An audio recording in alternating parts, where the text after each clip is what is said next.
रहे। मौलाना जर्जीस को कब से जानती है? मैं मौलाना जर्जीस को 2 साल से जानती हूँ। बिहार से आई हुई वो लड़की की बेटी हुई है जिसका नाम निखात परवीन है और जिसके द्वारा एप्लीकेशन दी गई थी। मेरे भाइयों, इस पूरी लड़ाई में ना लड़की के माँ बाप नहीं, सिर्फ उसी मौलवी का हाथ है जो बहरूपिया है और वो आप लोगों तक भी चंदा वंदा करने आएगा। मैं पहले बता रहा हूं, इतनी जल्दी इंटरनेट का जमाना है और मैं शुक्रगुजार हूं बनारस की जमात का, मैं शुक्रगुजार हूं वहां के लोगों का। यकीन कीजिए, एक शख्स से हमारी इटावा में राजनीतिक लड़ाई कह लो, सियासी लड़ाई कह लो, ये 10 साल से चली आ रही, टोला बदलता रहता है। मऊ में भी आया था, उसको देवबंदी लोग बुलाते हैं तो वो देवबंदी बन जाता है, बरेलवी बुलाते हैं तो वो बरेलवी बन जाता है, शिया बुलाते हैं तो वो शिया बन जाता है। इटावा में जैनियों ने बुलाया तो वो जैनी भी बन गया, और यहां शिवलिंग बनते हैं वहां जाकर वो माथा भी टेक लेता है और वो टीका भी लगा लेता है। उसको पैसा चाहिए एनजीओ के नाम पर कि मैंने इतने गैर मुस्लिमों को मुसलमान किया, मेरा इतना बड़ा एनजीओ चल रहा है, इतना बड़ा मदरसा, जबकि सब झूठ है, सब फराड है। चूंकि मैं पूरे मगरबी यूपी का अमीर हूं, मैं उसको तस्दीक लिख कर नहीं देता हूं। मैं कहता हूं तुम्हारे पास 2 बच्चे जब मदरसे में नहीं पढ़ रहे तो मैं क्यों लिख कर दूं? तो वो 10 साल से ये दुश्मनी चली आ रही है कि ये मेरा बाहर चंदा नहीं होने देता है, जहां होता है वहां रोक देता है, और जब कोई तलाश करने आता है मेरा मामला तो ये कह देता है यहां कुछ नहीं। तो बहुत से मामलात में उसने हमें फंसाना चाहा, लेकिन जब कोई दाल नहीं गली तो उसने बनारस की एक लड़की को, जो दिमाग से पागल है, 6 साल से उसका दिमाग का इलाज चल रहा है, वो फजर की नमाज पढ़कर, फजर की नमाज के टाइम अजान के बाद वो निकलती है और इटावा का वो मौलवी 4 लोगों के साथ 4 4 व्हीलर यानी 4 पहिए वाली गाड़ी लेकर गोल गड्ढा पे खड़ा हो जाता है और उस लड़की को फोन करके बुलाता है। वो लड़की सुबह फजर की नमाज के टाइम पर गोल गड्ढा पहुंचती है, जलालीपुरे की रहने वाली है, और उस लड़की को टाटा सोमो में अपनी 4 व्हीलर गाड़ी पर बिठालकर इटावा लाता है और 4 दिन उन 4 लोगों ने उसको अपने पास रखा। करहल, मैनपुरी और इटावा, उसको बहुत सी जगह घुमाया और उसको पढ़ाया, लिखाया, समझाया, उसके दिमाग में बात भर दी और वो उसको यहां भेज दिया ट्रेन पे बिठाकर, और इटावा की पुलिस उसको लेकर आई। इटावा की पुलिस की दिमाग से पागल है, इसको इसके घर तक पहुंचे तो उसको थाने में लेके आई। जब जैतपुरा थाने में लेके आई तो वो 4 दिन में बहुत कुछ सीख चुकी थी, और 4 दिन में सीखने के बाद उसने जैतपुरा थाने में हमारे खिलाफ FIR दर्ज की कि मौलाना जर्जीस मेरे घर आए 19/11/2015 को और उन्होंने मेरा जबरदस्ती मुंह पकड़ा दिन में 2 बजे और मेरे साथ गलत काम किया। लेकिन अल्लाह जजाए खैर दे उसके माँ बाप को। उस लड़की को एक तरफ बिठाल कर जब उसके माँ बाप को बुलाया तो उसके माँ बाप से पूछा कि तुम मौलाना जर्जीस को जानते हो? और उन्होंने कहा कि हाँ, जलसा करने आते हैं, मैं जानता हूं, मशहूर आदमी है। कहा नहीं, तुम्हारे घर कभी आए? कहा नहीं, हमारे घर तो नहीं आए। कहा तुम्हारी लड़की बोल रही है कि मेरे घर पे आए और 2 बजे दिन में 19/11/2015 को मेरे साथ गलत काम किया। तो कहने लगे साहब वो तो दिमाग से पागल है, वो तो कई दिन घर से भाग जाती है और कई मर्तबा भागी है। अभी भी देखिए 4-6 दिन से गायब थी और मैंने इसलिए FIR नहीं की कि वो तो उसकी आदत है चली जाने की। हम मौलाना जर्जीस को बिल्कुल बेकसूर मानते हैं, वो हमारे घर कभी नहीं आए। ये बाकायदा चार्जशीट पर पुलिस ने लिखा है, लेकिन लड़की के दिमाग में भर दिया या पैसा दे दिया उसको इतना। अब वो लड़की का जब 164 का बयान हुआ, कलम बंद बयान जिसको बोलते हैं, उसमें उस लड़की ने 15 दिन के बाद दूसरा बयान दिया। उसने कहा मजिस्ट्रेट के सामने कि मौलाना जर्जीस कभी मेरे घर नहीं आए, मुझे बनारस में जब जलसा करने आते थे तो मुझे होटलों में बुलाते थे और होटल में मेरे साथ गलत काम करते थे, और मैं 2 साल से मेरे साथ जबरदस्ती कर रहे हैं। तो जज ने पूछा भी उससे, मैडम जबरदस्ती एक बार होती है, बार-बार तो नहीं होती, 2 साल से जबरदस्ती हो रही तुम्हारे साथ? तो कहा नहीं, वो कह रहे हम शादी कर लेंगे और अब शादी नहीं कर रहे हैं। तो बस इस बयान को लिखकर उसने जैतपुरा थाने को अलर्ट कर दिया कि आप जो है तफ्तीश करिए कौन सी होटल थी, कौन सी। अब लड़की से पूछा जा रहा है कि कौन सी होटल थी, किस होटल में तुम गई हो, 2 साल से तुम होटल जा रही हो।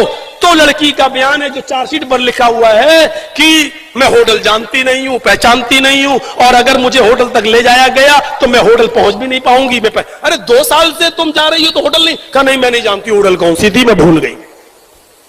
फिर उस लड़की का मेडिकल कराया गया तो मेडिकल में साफ तौर पर आया no life and dead sperm scene, जो हमारी चार्जशीट पर लिखा हुआ है, और आगे भी लिखा है नो इंटरनल एंड एक्सटर्नल। ना उस लड़की के अंदर कुछ हुआ ना बाहर, यानी वो शादी से पहले जैसी थी वैसी है, उस लड़की के साथ कुछ नहीं हुआ।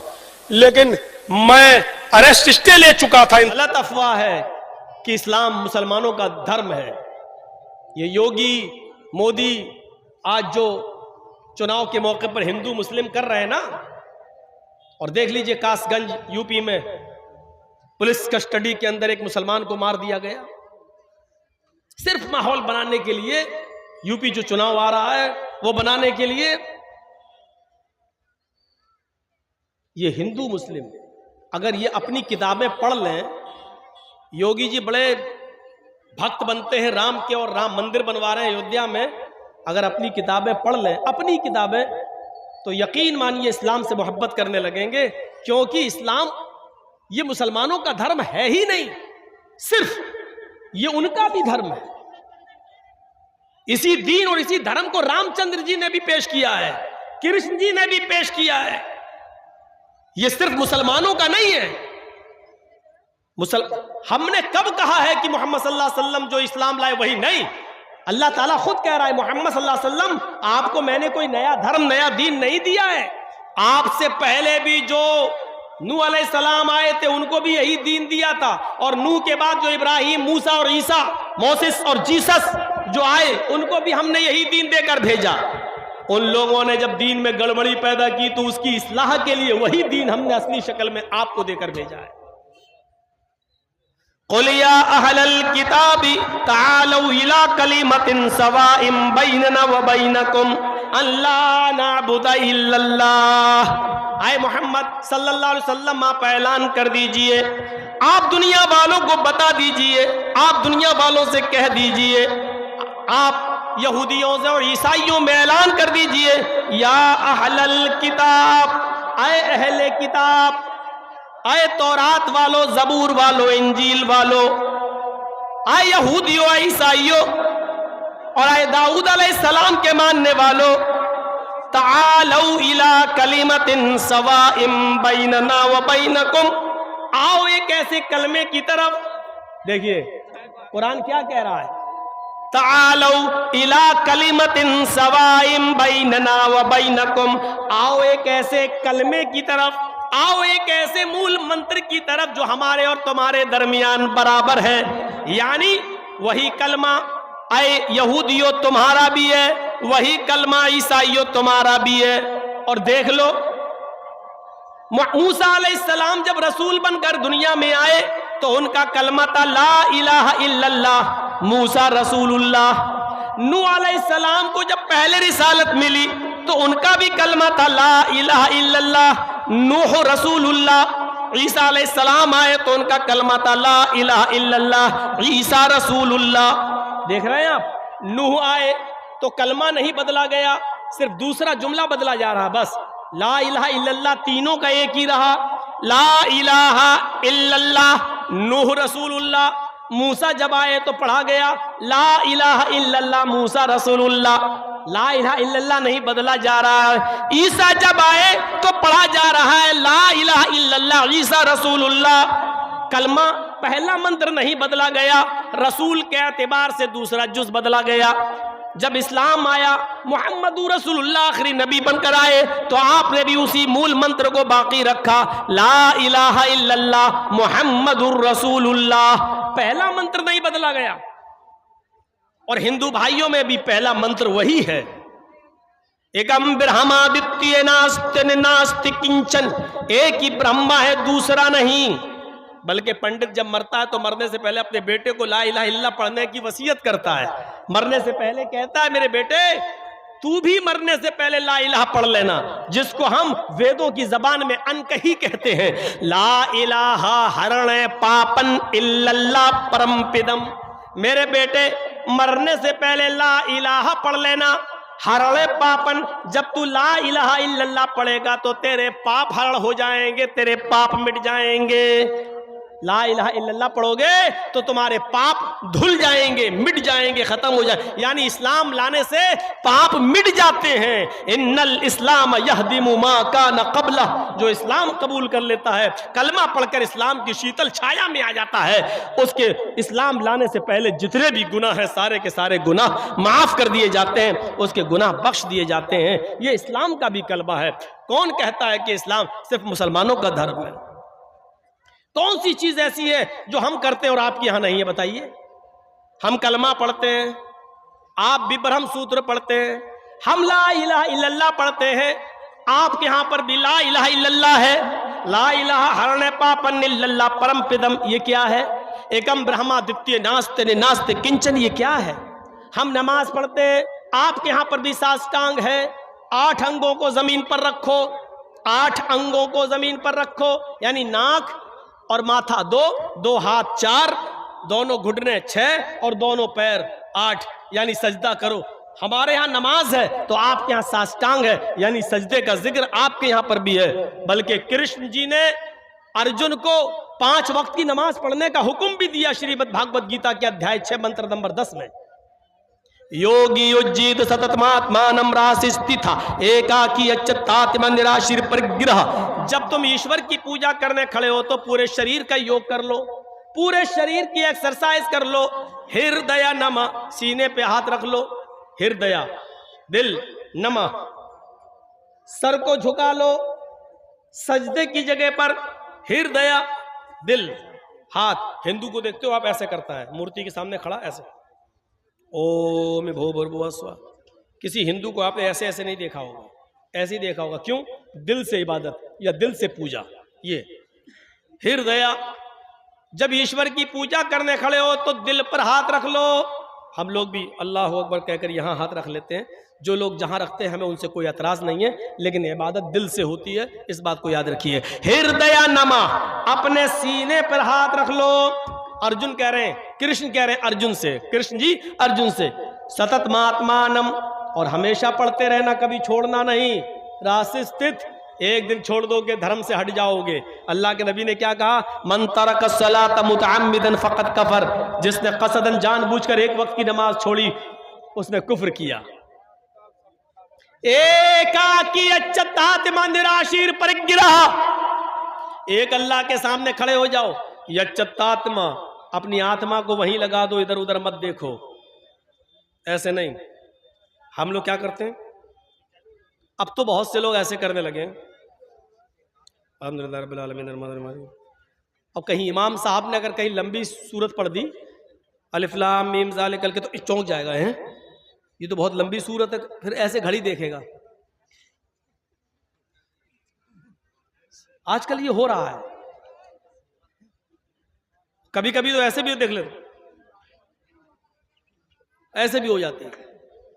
जबकि कृष्ण जी अर्जुन से कह रहे हैं यच्युतात्मा, आत्मा वहीं लगी रहे, दिल इधर उधर नहीं होना चाहिए, एकाकी एक जगह। निराशीर परिग्रह, सारे देवी देवताओं से निराश हो जाना, ऊपर वाले से निराश मत होना।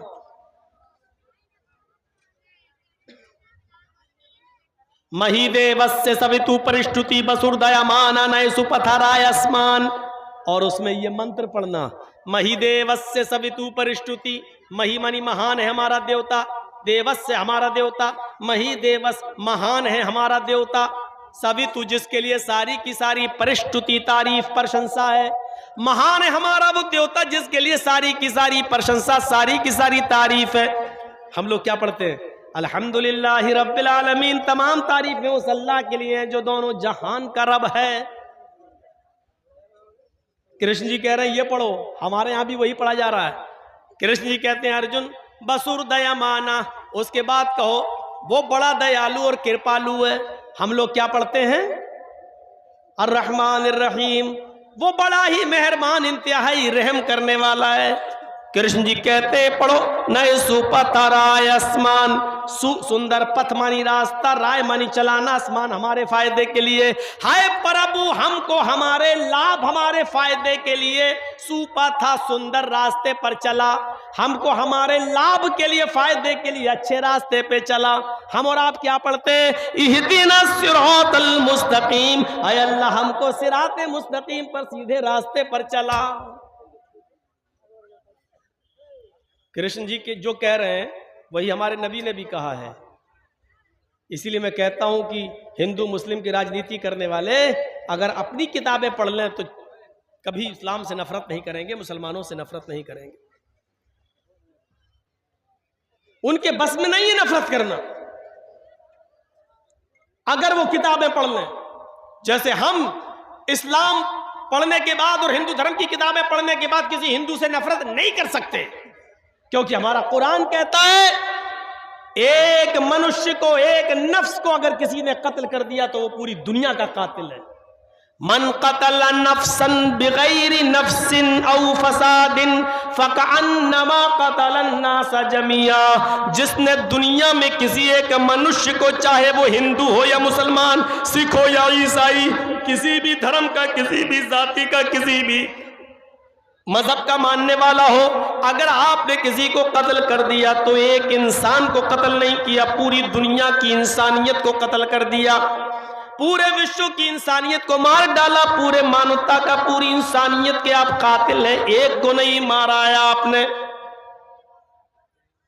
कुरान सारी दुनिया के इंसानों को एक परिवार से देखता है, एक खानदान से तशबीह देता है। या अय्युहन्नास इन्ना खलकनाकुम मिन ज़करिन व उन्सा व जअलनाकुम शुऊबन व क़बाइल लितअरफू, हाय सारी दुनिया के इंसानों तुम आपस में भाई भाई हो, इसलिए कि तुम्हारा बाप एक है, तुम्हारी माँ एक है, तुम एक बाप आदम से और एक माँ हव्वा से पैदा किए गए हो। जब तुम्हारा बाप एक, तुम्हारी माँ एक, तो तुम सब आपस में भाई भाई हो, खानदान तुम्हारा एक है, तुम एक परिवार की तरह हो, तुम एक खानदान की ब्रांच, एक पेड़ की शाखाएं हो।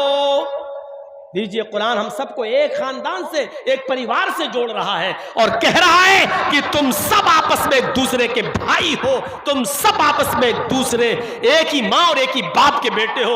इतनी बड़ी इंसानियत का सबक मेरे भाइयों दुनिया के किसी मजहब के अंदर नहीं मिलेगा। हाँ, लेकिन कुरान और हदीस के कानून को हमें फॉलो करना है, इसलिए इंसानियत जहां निभाना पड़े वहां रिकॉर्ड तोड़ देना, लेकिन मजहब के साथ समझौते मत करना। अल्लाह के रसूल ने यहूदियों की मदद की, अल्लाह के नबी ने ईसाइयों की मदद की, अल्लाह के नबी ने मजूसियों की मदद की, लेकिन धर्म से समझौता नहीं किया। अगर किसी हिंदू भाई को ब्लड की जरूरत है और ब्लड नहीं मिल रहा है और उसका ग्रुप आपके ब्लड ग्रुप से मैच खा रहा है और आपके एक बोतल ब्लड देने से उसकी जान बच रही है, तो इस्लाम ये कहता है कि उस वक्त आप रोजा तोड़ दो। अगर रोजे की हालत में भी हो तो आप रोजा तोड़ दो और रोजा तोड़कर ब्लड दे दो और ब्लड देकर उसकी जान बचा लो। इस रोजे की कज़ा बाद में हो सकती है, अगर जान चली गई तो बाद में जान वापस नहीं आएगी। एक गैर मुस्लिम के लिए इस्लाम ये कहता है कि तुम अपना रोजा तोड़कर ब्लड देकर उसकी जान बचा लो, रोजे की कज़ा बाद में कर लेना। इंसानियत निभाई तो इतनी, लेकिन ये भी नहीं कहा कि तुम उनके मंदिरों में जाकर सजदा कर लो। अल्लाह के नबी ने कहा, कुरान की आयत नाजिल हुई जब काफिरों ने कहा कि 6 महीने आप हमारे माबूद की इबादत कर लें, हमारे खुदा, और 6 महीने हम आपके माबूद की, आपके रब की इबादत कर लेते हैं, तो अल्लाह के नबी ने साफ कह दिया, लकुम दीनुकुम वलिय दीन, ये नहीं होगा। इंसानियत हम निभाएंगे लेकिन दीन के साथ समझौता नहीं करेंगे। तुम्हारे लिए तुम्हारा दीन और हमारे लिए हमारा दीन, ये समझौता नहीं कर सकते। क़यामत की निशानियों में से एक निशानी ये बताई, युस्बिहु रजुलु मोमिनन व युमसी काफिरन व युमसी मोमिनन युस्बिहु काफिरन। एक मुसलमान को तुम देखोगे सुबह फजर की नमाज पढ़ेगा, नमाज पढ़ने के बाद कुरान की तिलावत करेगा, मस्कीनों को गरीबों को खाना खिलाएगा, सुबह सवेरे उठेगा तो वो मोमिन होगा, लेकिन शाम का सूरज डूबने से पहले पहले वो काफिर हो जाएगा। ये क़यामत की निशानी बताई। एक ज़माना ऐसा आ जाएगा कि मुसलमान सुबह हालत ईमान में उठेगा, लेकिन सूरज डूबने से पहले पहले वो काफिर हो जाएगा। आज ये चुनाव का दौर है और देख लीजिए आज चुनाव के इस दौर में ऐसा हो रहा है या नहीं हो रहा है। एक बेचारा मुस्लिम कैंडिडेट सुबह उठता है, फजर की नमाज पढ़ने जाता है, कुरान की तिलावत भी करता है, गरीबों की मदद भी करता है, ज़ुहर भी पढ़ता है, लेकिन उसको मालूम है कि हमें हिंदू लोगों का भी वोट लेना है, हिंदू भाइयों का भी वोट चाहिए। हिंदुओं को खुश करने के लिए वो उनके मंदिर में चला जाता है, वहां जाकर टीका भी लगा लेता है और मूर्ति पे जाके वो हार भी चढ़ा देता है, इसलिए कि ऐसा करने से हमें हिंदू भाइयों का वोट मिल जाएगा। मेरे भाइयों, सुबह वो हालत ईमान में उठा, लेकिन शाम होने से पहले पहले उसने कुफ्र कर लिया है। फरमाया अल्लाह के नबी ने, ये क़यामत की निशानी होगी, एक मुसलमान हालत ईमान में उठेगा, लेकिन शाम होने से पहले पहले वो काफिर हो जाएगा। यबीउ दीनहु बिइरज़िम मिनद दुनिया, दुनिया के चंद सिक्कों को हासिल करने के लिए वो अपना दीन बेच देगा। दुनिया के चंद टुकड़ों को पाने के लिए वो अपना दीन का सौदा कर देगा। दुनिया के चंद सिक्कों के लिए वो अपने दीन की सौदेबाजी करेगा। अपने मुआशरे और समाज पर ऐसे मुस्लिम कैंडिडेटों पर नजर रखो जो गैर मुस्लिमों का वोट पाने के लिए टीका भी लगा रहे हैं और मूर्तियों पर हार भी चढ़ा रहे हैं। और दलील क्या देते हैं, अरे हिंदू भाई भी तो कैंडिडेट है, वो भी तो रोजा रख लेता है या इफ्तार पार्टी में आ जाता है, वो भी तो टोपी लगा लेता है, हमें क्या मतलब है, हमें उससे क्या मतलब है वो क्या कर रहा है। लेकिन आपकी शरीयत आपको इजाजत नहीं देती है कि आप मंदिर में जाकर टीका लगाएं। टीका लगाना ये मुशाबिहत है गैर मुस्लिम से, और मन तशब्बह बिक़ौमिन फहुव मिन्हुम, जो जिस कौम की मुशाबिहत करेगा क़यामत के दिन उसी के साथ उठाया जाएगा। मूर्तियों पर फूल और हार और मालाएं नहीं चढ़ाई जा सकती। अगर आपने मंदिर में किसी मूर्ति पर फूल और मालाएं चढ़ा दी तो माफ कीजिएगा बहुत से लोग दलील दे देंगे, जब आपका नेता मूर्तियों पर फूल और हार माला चढ़ा देता है तो हमने कब्रों पे अगर फूल चढ़ा दिए तो कौन सा जुर्म किया है, हमने या चादर चढ़ा दी तो कौन सा जुर्म किया है। मेरे भाइयों, किसी भी पत्थर पर फूल और माला नहीं चढ़ाया जा सकता है, उसके सामने हाथ जोड़ के खड़ा नहीं होया जा सकता है। अगर शरीयत ने किसी पत्थर को चूमने की इजाजत दी है तो वो सिर्फ हजरे अस्वद